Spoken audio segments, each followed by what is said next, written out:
جن کا نام ثاقب نثار صاحب ہے، وہ دن رات وہ عدالت لگایا کرتے تھے. ان کا پروگیٹو تھا، اس سے کوئی اعتراض نہیں.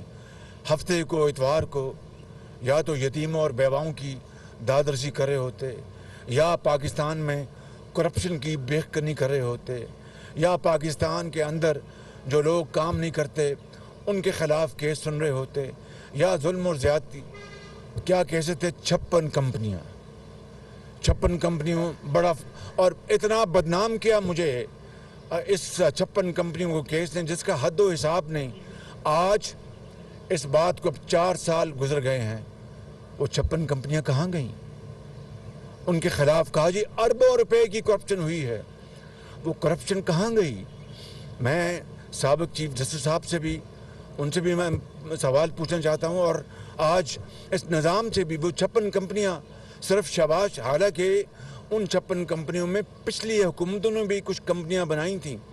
میں تو الحمدللہ اللہ تعالیٰ کے فضل و کرم سے ان کمپنیوں سے دن رات کام لیا اور ملک کی تقدیر بدلی. چاہے وہ سیف سٹی تھا، وہ کمپنی تھی، چاہے وہ یہ آپ کی یہ میٹرو تھی، اورینج لائن تھی، یا پھر اور بے شمار میں آپ کو بتا سکتا ہوں لینڈ ریفارم کمپنی، جس سے 5 کروڑ دیہی کسانوں کو فائدہ پہنچا اور ان کو آدھے گھنٹے میں ان کو ملتی تھی وہ کیا کہتے ہیں ٹائٹل ڈیڈ.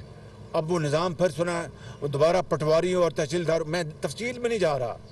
پھر جناب صاف کمپنی میں مجھے بلایا گیا، عدالت حکم دے میں پیش ہوں گا تو میں عدالت عظمیٰ اور عدالت عالیہ کا حکم کیوں نہیں مانوں گا سر آنکھوں پر.